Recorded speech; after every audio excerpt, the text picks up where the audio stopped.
Peggy 12. In Humankind, we want to make sure your late game doesn't become a mindless grind of spamming the end turn button to reach the final score screen.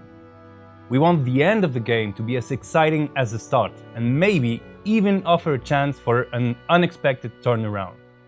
To achieve this, the industrial era and the contemporary era both introduce new systems and disrupt existing ones, facing you with new challenges to overcome.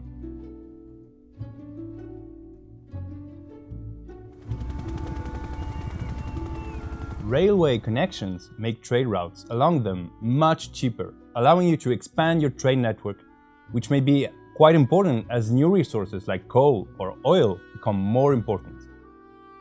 The invention of cargo planes, on the other hand, brings even the furthest corners of the world within reach of your trading, allowing you to buy and sell as you please. Trains and planes can also be used to improve the mobility of your armies. You can move them quickly between territories with connected railway stations and instantly between airports. The contemporary era also opens some new avenues to gain fame. If your civilization is great at research, for instance, you will find a couple advanced technologies that will give you solid fame gains. On the other hand, if you have a strong industrial base, you can invest in national projects, like the space program, for instance. Much like cultural wonders, several of your cities can work on these grand endeavors at the same time.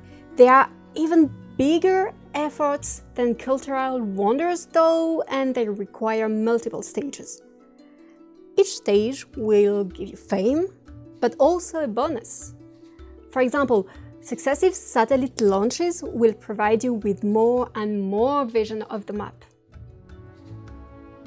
With the rise of gunpowder starting in the early modern era, battles in Humankind gradually change.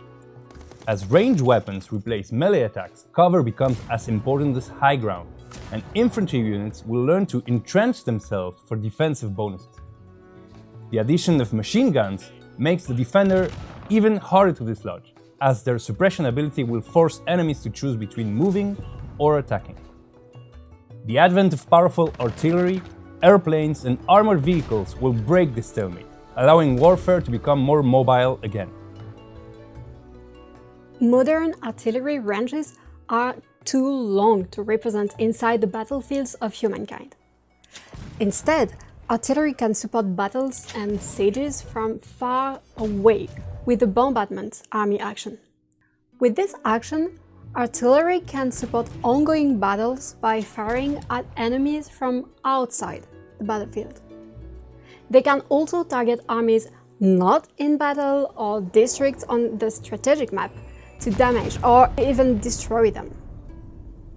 Starting in the late industrial era, aircraft made their appearance and drastically transform warfare. To field any aircraft, you first need to build an airfield. Fighter aircraft will patrol the adjacent regions, giving you complete vision over them and protecting you against enemy airstrikes. All aircraft can perform airstrikes, allowing them to damage armies, districts, or units in battle, though strategic bombers and multi-role aircraft are much better suited at this than fighters. In addition to fighters, you can also build search and ground units and infrastructure to improve your protection against enemy airstrikes. Perhaps the most dangerous and devastating weapon in the contemporary arsenal are nuclear missiles. In fact, they are so dangerous that you may better be off not employing them at all. Not only are nuclear weapons a big investment, requiring research, tests, and the right civics to use them, but you may also face repercussions. When a nuclear missile is launched in Humankind, it will not hit until the next turn, giving other empires an opportunity to launch their own missiles.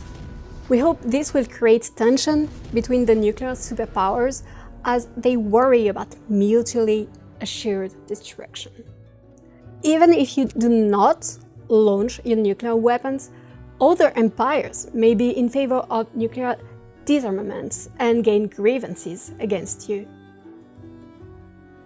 Will your world settle on a delicate balance of nuclear superpowers? Will you expand the boundaries of human knowledge?